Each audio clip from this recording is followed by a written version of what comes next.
nos purificar, Pai, que possamos, Deus, sempre enxergar aquilo que é santo, aquilo que é a luz, que é direção para cada um de nós, para que nós encontremos a Tua palavra, possamos, através do Espírito Santo que habita em nós, enxergar aquilo que é verdadeiro, que é santo, para que possamos, Deus, a cada dia nos firmarmos na fé, na nossa vida cristã, e jamais olhar para trás, Pai, e deixar que o pecado, que as falhas nos oprimam, mas possamos, Pai, confiar nesse Deus que perdoa, que supra a necessidade, Pai, que tem o prazer e a alegria de ver os Pai andando e trilhando os seus caminhos santos. Muito obrigado por isso, Pai. Muito obrigado por tudo. Eu Deus, porque mais uma vez confiar em Cristo, nosso Senhor e Salvador.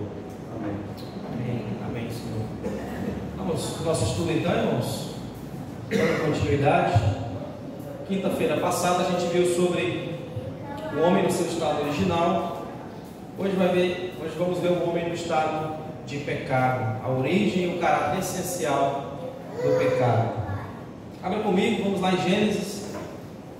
A gente estudou o capítulo 1, viu alguns versículos ali, como Deus criou o homem, conforme a sua imagem e semelhança, e qual é o significado de ter a imagem e semelhança de Deus.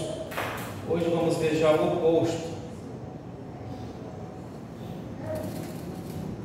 Como o homem perdeu essa imagem, como o homem se degradou. Vamos ver hoje basicamente mais ou menos a origem do pecado na queda do homem. Gênesis 3, vamos ler do versículo 1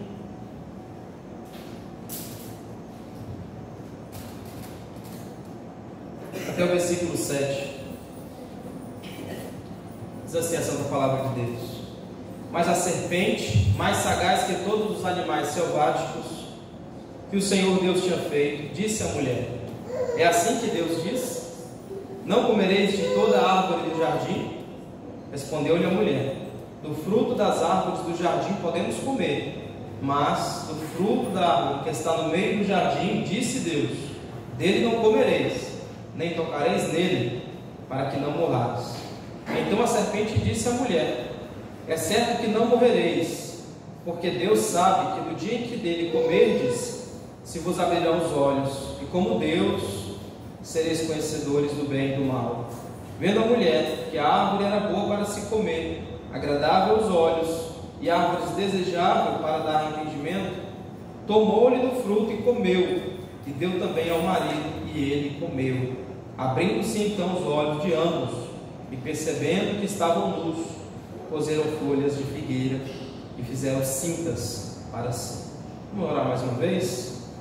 Senhor, obrigado, Pai, pela Tua graça e misericórdia, pelo privilégio de mais uma vez aqui unidos, podemos meditar na Tua gloriosa palavra, Senhor, que é a bússola para o nosso caminho, que é a lâmpada, Pai, que ilumina a nossa vida, que nos mostra a direção certa, perfeita, que nos conduz à eternidade, à presença do Senhor.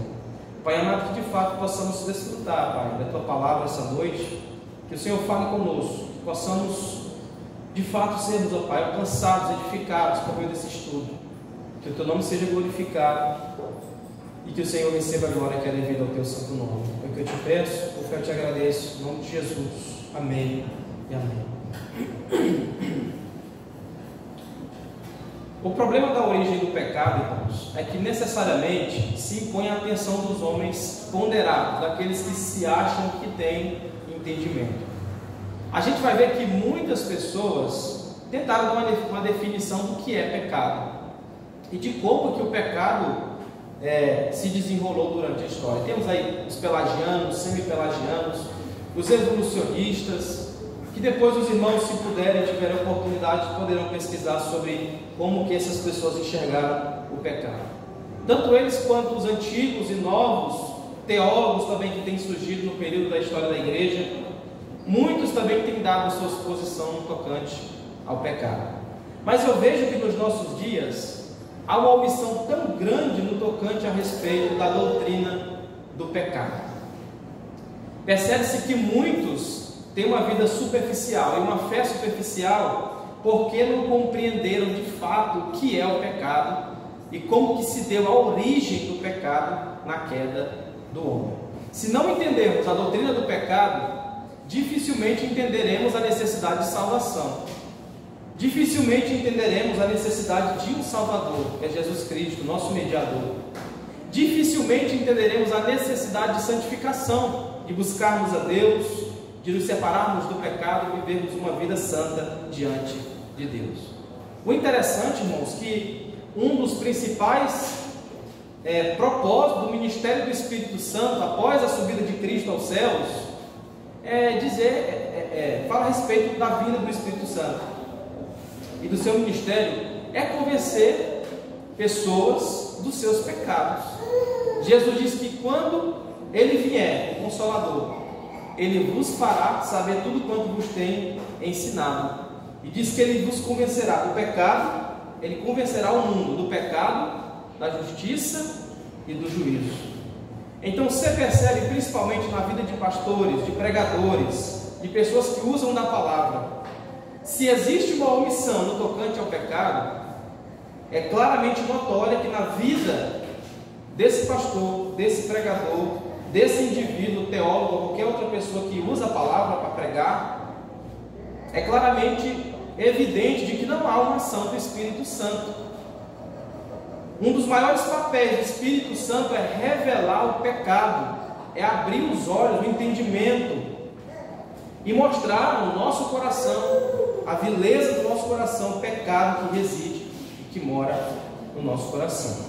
Então o problema da origem do pecado é o que necessariamente se impõe à atenção dos homens poderados, daqueles que acham que têm e são revestidos de conhecimento, e que continua a confundir os que não estão satisfeitos com o que a Bíblia diz, com o que ela dá a definição a respeito do que é pecado e de como se originou o pecado. Alguns teólogos mais antigos e outros mais recentes, principalmente, simplesmente empurram o problema um passo para trás, dizendo que as almas dos homens só pecaram em nossa existência anterior, como se nós agora estivéssemos livres daquilo que aconteceu no Éden, ao ponto de querer simbolizar, ao ponto de querer somente usar como figura aquilo que foi a queda e que é o desenrolar da redenção. Os evolucionistas, como eu falei, eles encontram a sua explicação a respeito do pecado nas tendências, nos impulsos e paixões herdados absurdamente dos animais irracionais, como eles creem. Porém, a Bíblia, no entanto, dirige nossa atenção para a queda do homem e ensina-nos que a raiz de todo o mal moral no mundo está no primeiro pecado de Adão, o cabeça natural e representativo da raça humana, como vimos no estudo passado na aliança das obras. Então, as Escrituras, a Bíblia Sagrada, nos dá a definição correta e precisa do que é o pecado, de como ele se originou, de como que ele reside no nosso coração, e quais foram as consequências e os resultados que ele trouxeram para a humanidade. Primeiramente, vamos ver o que é a natureza do primeiro pecado, que foi o pecado que Adão pecou. O primeiro pecado, ele consistiu em um homem comer da árvore do fruto do conhecimento do bem e do mal. Isso vai estar um pouco bem parecido com aquilo que vemos relacionado à depravação total. Só que a gente trabalhou muito sobre as consequências da queda do homem. Hoje a gente vai ver mais sobre a origem, né, a natureza, a essência do que de fato é o pecado, o que de fato fez com que o homem se tornasse tão depravado, né, tão inabilitado no tocante às coisas de Deus. Então o primeiro pecado, ele consistiu nisso, do homem comer do fruto da árvore do conhecimento do bem e do mal. Comer o fruto dessa árvore era pecaminoso porque simplesmente era desobedecer o mandamento de Deus, o mandamento divino de Deus. O primeiro pecado, ele revelou-se claramente a natureza essencial do pecado. E essa natureza está no fato de um homem haver recusado se sujeitar à vontade e à lei perfeita de Deus. Vemos diferentes elementos que podem ser distinguidos nesse primeiro pecado. Por exemplo, o modo como o homem ele foi afetado, como que ele se originou no coração do homem. E a gente vê que quando a mulher toma do fruto e come, apesar de ser seduzida pela serpente e receber ali aquela influência, aquela tentação da serpente, a primeira coisa que foi afetada foi o seu intelecto, onde revelou-se como incredulidade e orgulho. Depois a sua vontade, como o desejo de ser igual a Deus, porque a serpente de fato fala no texto como lemos, que parecia que Deus não queria, né, que eles comessem desse fruto, porque se eles comessem eles seriam como Deus, ou parecido com Deus. E também as suas afeições, como uma satisfação ímpia de comer do fruto proibido. Então o primeiro pecado se dá por isso, por a quebra desse mandamento, onde Deus ordenara no capítulo 2, 17, que eles poderiam comer de qualquer outra árvore do jardim, ali no paraíso, menos da árvore do conhecimento do bem e do mal, daquela árvore que era desejável de dar conhecimento. E o homem come, a Eva come e dá também para Adão, assim, quebrando o mandamento divino do Senhor e entrando o pecado. Por meio disso, que parece simples, que parece tão normal, apenas comer um fruto, mas existe uma profundidade nisso, na corrupção, no tocante ao pecado, até adentrado o coração do homem, que a gente vê que toda a sua constituição foi afetada. Aquilo que estudamos, que Deus fez perfeito, conforme a sua imagem e semelhança, onde o homem havia recebido o conhecimento perfeito de Deus, uma retidão perfeita diante de Deus, e uma plena santidade, gozando de uma plena comunhão com Deus, a ponto de ter livre acesso a Deus, ele o perde na queda, ele o perde. Então o pecado se dá principalmente por causa deles comerem do fruto do conhecimento do bem e do mal, que Deus ordenara que eles não comessem. E a ocasião desse primeiro pecado, da queda do homem, foi o que ocasionou, foi principalmente a tentação da serpente, que colocou na mente do homem a semente da desconfiança e da incredulidade. Que a serpente tenha falado, aí é que surge, né, algumas questões e algumas indagações sobre esse texto da queda, que muitos caem e que servem para muitos como pedra de tropeço. Muitos querem indagar se realmente é uma serpente, se a serpente de fato falou, se ela tenha falado, ou se tenha sido somente um símbolo ou uma forma prefigurada, como pregam os teólogos liberais, que querem fazer de tudo com que a narrativa da queda seja apenas algo prefigurado, uma metáfora, que de fato não era Adão, não era um homem, que não era uma serpente, que era somente algo prefigurado como uma metáfora, uma história, quando as Escrituras nos ensinam totalmente diferente e ao contrário.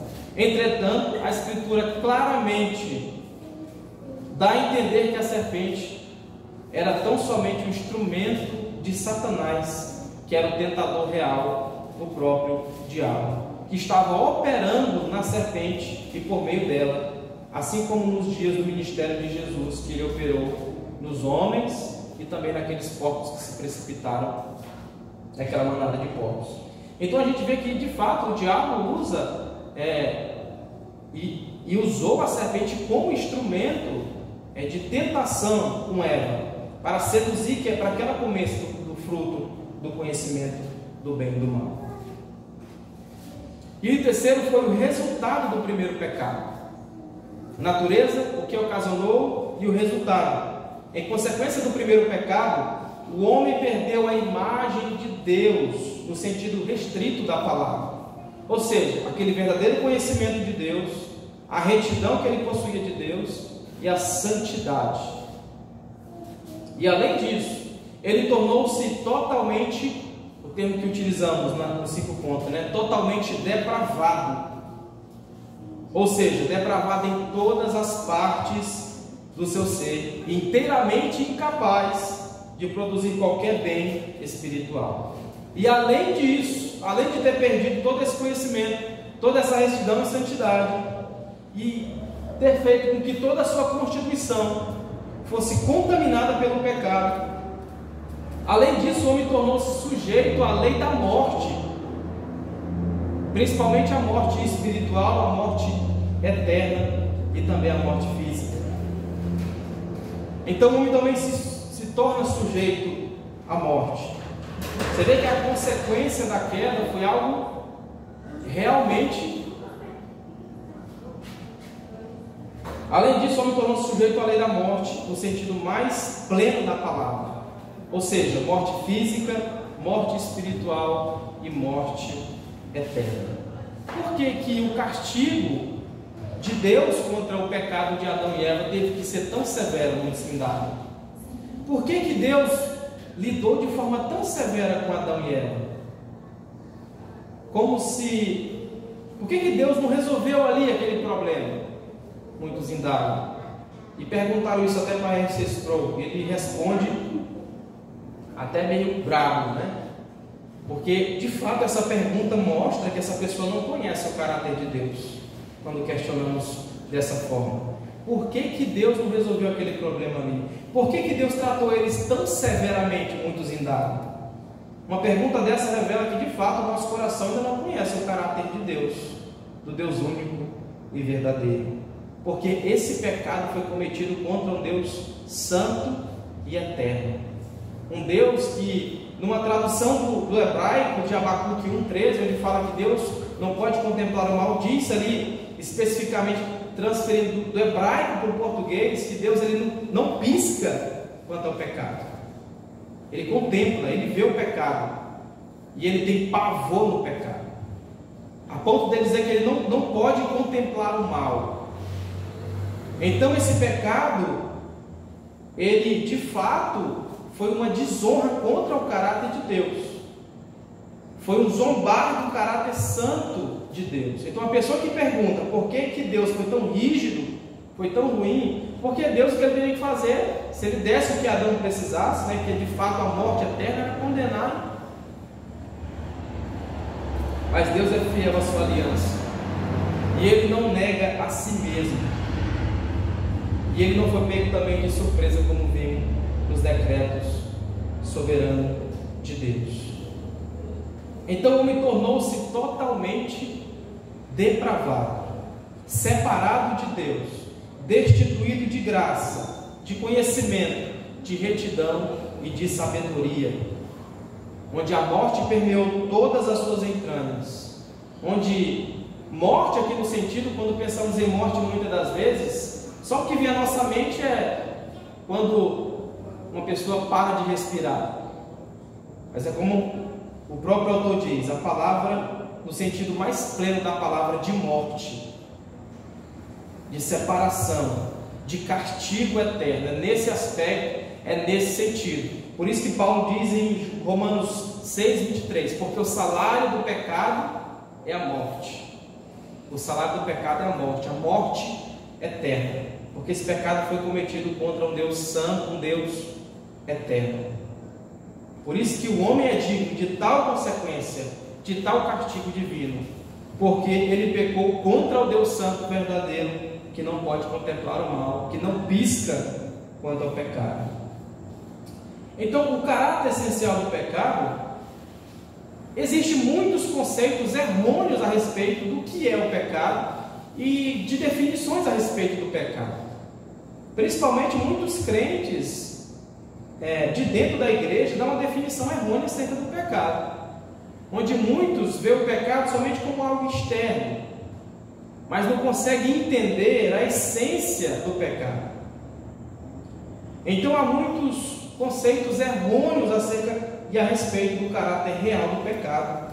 Apenas na Escritura podemos descobrir precisamente o que é o pecado. Vamos ler lá 1 João, quem pode ler? 1 de João, capítulo 3, versículo 4. Todo aquele que pratica o pecado também transgride a lei, porque o pecado é a transgressão da lei. O pecado é a transgressão da lei. A lei de quem? Lei de Deus. A lei de Deus. Tanto aquela dada por Moisés, quanto aquela que Deus escreveu na tábua do nosso coração, a consciência, onde Deus de fato revela, imprimiu em nosso coração e de fato faz com que nós saibamos que estamos errados quando praticamos o pecado. O pecado é a transgressão da lei. É interessante que muitos querem limitar o pecado A gente podia perguntar, né, o que é lei, né? Vê tanto isso na Bíblia. O que é lei? É a vontade de Deus, é o desejo de Deus. Quando Adão comeu daquele fruto, eles não foram condenados porque comeram do fruto, né? O homem hoje, ele pega quando ele bebe, então ele tem essa ideia, né? Vê o pecado como beber, fumar, fazer alguma coisa nesse sentido. Mas quando você pratica isso como Adão e Eva comeram a fruta, não foi só, foi transmitir uma vontade de Deus. Deus deu para eles uma ordem. Então, para eles era algo importante. Não foi Deus falando, eu não vou. Foi meu pai que falou, eu não vou transmitir. Então, eu viro a sugestão da serpente. Então, eu preferi ouvir a sugestão da serpente do que a vontade, a lei de Deus, que era a vontade que eles não comessem daquele fruto. Então, não tem que ter essa ideia de pecar é só beber e fumar, não, está indo contra a vontade de Deus. É interessante também que o pecado ele tem um caráter absoluto. O que significa absoluto? Que no pecado não existe neutralidade. A gente tem uma perspectiva também de pecado, a gente erra muito sobre isso, somente uma esfera ética, uma esfera externa, entre um contraste de bem e mal, mas de forma absoluta o pecado é. Ou seja, o que quer dizer isso? Que no pecado não há neutralidade, a condição neutra entre o bem e o mal não existe. Não tem como você ser meio bom e meio mal. Ou você é mal ou você é bom. É um dos dois. Não existe neutralidade do pecado. Ele é absoluto. Ou seja, o homem de fato é mal por causa do pecado. É inteiramente mal. E a gente vê principalmente o pecado como uma esfera social. Ou seja, somente por ter pecado contra o próximo. Sendo que é também um pecado, mas o pecado é pecado e se torna pecado de fato, na sua essência, porque ele está relacionado a Deus, primeiramente, né? Com transgressão da lei de Deus, da própria lei de Deus. Então a gente muitas das vezes foca somente nesse aspecto. Por isso que muitos crentes, eu tenho que, né? Porque aqui o irmão está vendo, porque fulano. Não, meu irmão, a primeira coisa que tem que estar na consciência do homem é que ele está diante de Deus, de um Deus santo, de um Deus verdadeiro. Por isso que a maior evidência de que alguém é cristão é quando ele manifesta quem de fato ele é, quando ele está sozinho, quando ninguém o está vendo. Porque ser cristão aqui é fácil, não é, igreja? Né? Diante de outros é moleza. É quando estamos sozinhos é que somos provados. É quando Eva estava ali sozinha com a serpente, foi tentada, né? E de fato ela se deixou levar pelaquela tentação. É quando o pecado nos chama presencialmente, nos seduz, o nosso próprio, e o pior que é o nosso próprio coração. O pecado na queda ele veio externamente, agora não, ele está internamente, ele está enraizado em nós. Por isso que Tiago diz que nós somos engodados, levados, né, pelas concupiscências, pelo desejo, pela cobiça do nosso próprio coração. E você percebe que muitas das vezes a gente quer justificar isso, né? Porque se não tivesse acontecido isso, se aquele dinheiro não estivesse lá sozinho e ninguém tivesse visto, né, eu não teria pegado. Então a gente sempre quer dar uma máscara, mas o pecado na sua essência, e a gente vai ver isso, que de fato a sede do pecado é no coração, é no nosso próprio coração. Engana-se que está fazendo bem diante dos homens, mas diante de Deus não adianta nada, é viver inutilmente ter essa concepção de pecado diante de Deus. Então o pecado ele é um mal em seu caráter essencial, não existe neutralidade. Por isso que não existe pecadinho, pecadão, pecado maior, não existe. Por isso que a mesma graça, é por isso que Paulo fala que onde abundou o pecado, superabundou a graça de Deus. Não existe graça pouca e graça menor. Assim também é no tocante o modo como Deus nos salva, nos restaura. Não existe pouco poder no sangue de Jesus e muito poder, né? Não.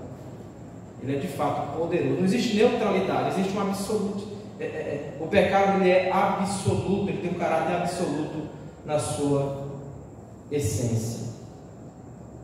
Falei, a Bíblia ensina-nos a pensar no pecado como um tipo específico de mal, pelo qual o homem é diretamente responsável, que o coloca sob uma sentença de condenação. Você percebe isso? E o pecado, principalmente. Mateus, mas tem pecado. Só que tem alguns tipos de pecado que parece que chocam mais, né? Umas coisas assim. Sim, os pecados capitais que a gente chama, né? Mas você percebe que os pecados capitais, todos eles que a Bíblia demonstra, todos eles começam no coração, nunca externamente. Por exemplo, orgulho. O orgulho onde é que ele começa? Coração. A inveja, coração. A cobiça, coração. O que é um pecado capital? É um pecado que voluntariamente produz outros pecados, ou de forma maior ou de forma menor, mas é pecado. Ele não deixa de ser pecado. É por isso que a solidão, né, como você citou anteriormente, é um momento muito apropriado para você testar sua fé. Uma coisa que eu gosto na Bíblia de alguém que Deus abençoou na solidão, na obscuridade, foi Davi, né? Enquanto era jovem, cuidando das ovelhas. E a gente percebe que naquela prática humilhante que era ser pastor, ele não deixou de ser fiel na sua tarefa, até o ponto de enfrentar um leão e um lobo para defender as ovelhas do seu pai, né? E naquele momento percebi que Deus estava tratando com ele, Deus estava com ele, Deus pensando na solidão, né? Naquele lugar, só ele e aquelas ovelhas, mas lá Deus estava trabalhando no seu coração. Então, nós temos que observar que nós queremos só testar nossa fé, sabe? Realmente eu tenho desejo de obedecer a Deus, de ser fiel a Ele, tanto faz na vida das pessoas como na solidão. Eu vi um exemplo do pastor Hernandes, que um pastor que era muito conhecido, ele pegou um avião, estava de viagem, né? E ele deu vontade de beber, pediu um drink para Nossa. Era moça. Ele pediu um drink, pediu outro, e foi tomando daqui a pouco. A aeromoça chegou assim, pastor, você vai se embriagar. Ele achava que ninguém conhecia ele. Era você brincando, pastor. Então, é interessante você provar sua fé quando você está só, quando ninguém mais está observando você. Isso é importante. E Mateus, tem uma pregadora que eu gosto muito, e ela estava falando a respeito da máscara do pecado, né? Muita gente peca e usa como máscara, né? Aí acha que na frente do pastor, por estar com uma saia longa, por estar na frente das pessoas, ele fica enmascarado, achando que pode ali botar uma máscara e esconder o pecado dele. Mas ele esquece que perante Deus, ele não pode usar máscara, porque Deus conhece o íntimo do coração dele.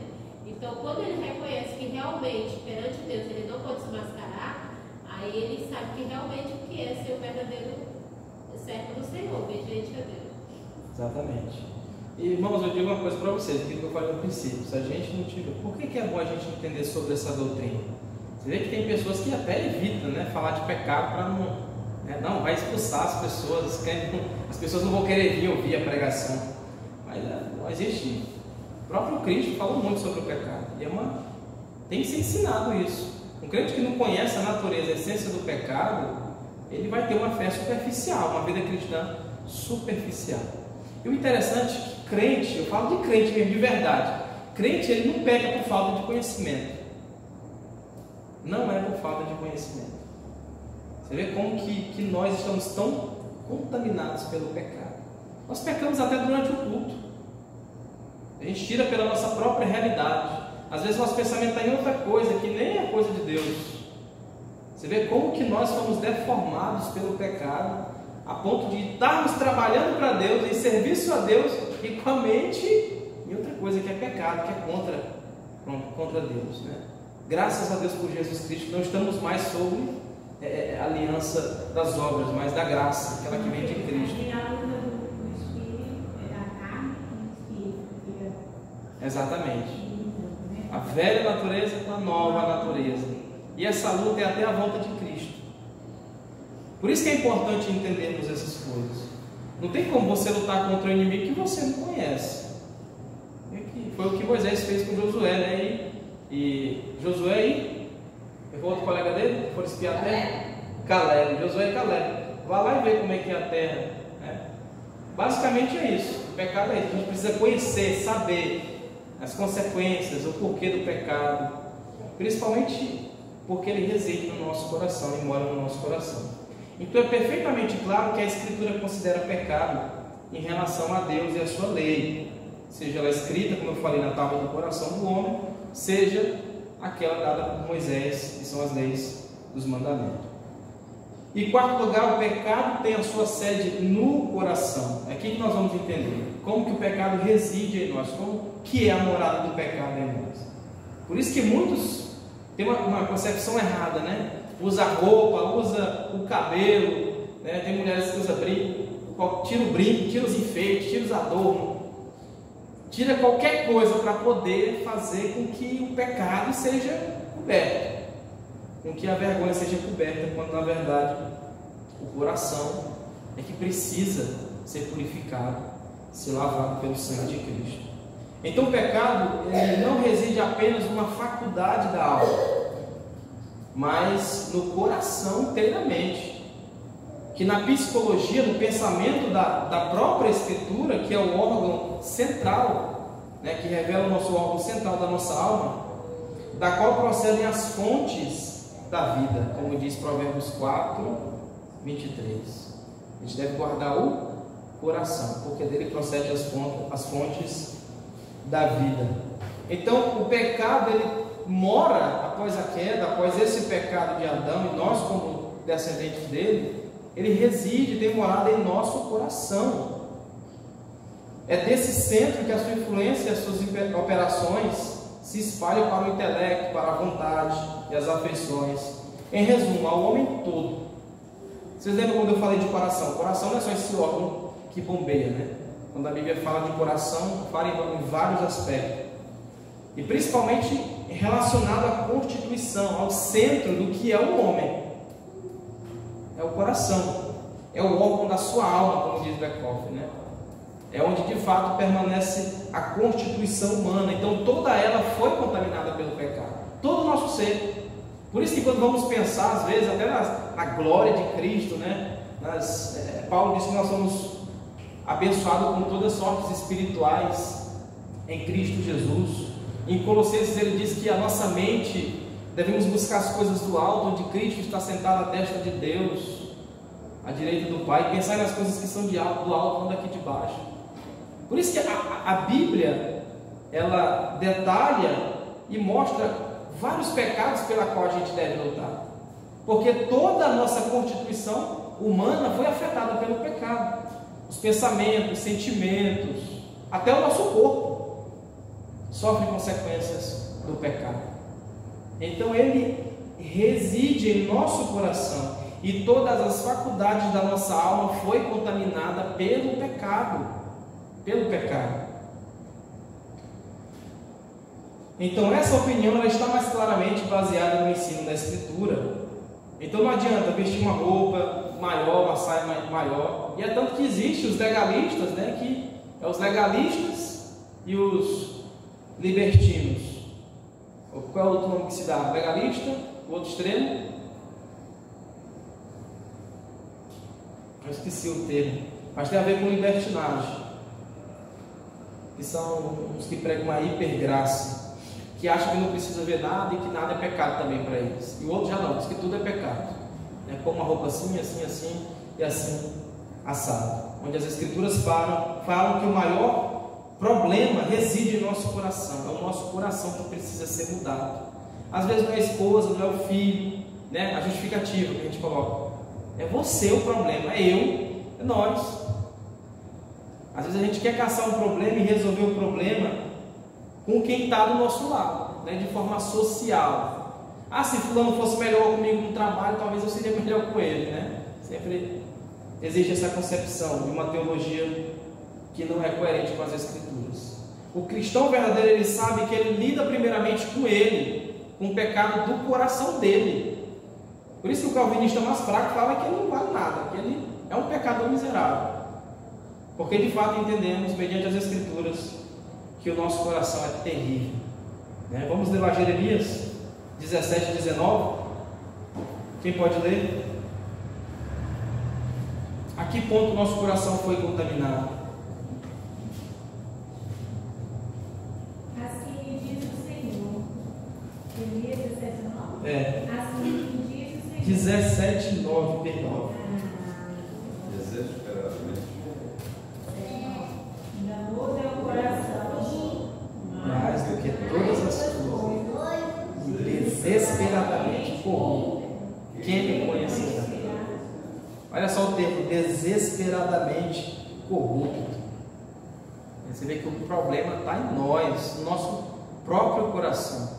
O pecado, com o advento da queda, trouxe morte, trouxe, de fato, uma consequência muito terrível para nós seres humanos. Então o problema principal deve ser tratado no meu coração, em o nosso coração. E não adianta usarmos a religião, usarmos a dita fé, né, ser um cristão nominal, para querermos obter a salvação. Se o meu coração de fato não for transformado, não passar pelo crivo do Evangelho, de fato não ser mudado, uma nova criatura, não tem como ir para o céu. Não tem como gozar de uma eternidade com Deus, se o seu coração ainda ama o pecado, se ele se deleita no pecado. E aí está a diferença do salvo e do não salvo. O salvo, ele peca, nós nunca vamos deixar de pecar. O eleito, ele peca sim, de fato. Nós não vamos ser perfeitos agora porque cremos em Cristo, fomos alcançados pela graça. O pecado ainda faz parte e é presente em nossa vida. Mas a diferença do eleito é que quando ele peca, ele se entristece com o pecado. Ele não tem mais prazer em pecar. Ele não sente mais prazer no pecado. E não é somente um remorso como Judas. É de fato um arrependimento genuíno. E arrependimento é esse, abandono. Ele procura abandonar o pecado. Já o não salvo não. Ele usa a igreja, a fé, a religião como uma desculpa para não pecar. Ele ainda sente aquele desejo, né, de assistir aquelas coisas que assistia, de fazer aquelas coisas que eles faziam quando conhecia Cristo.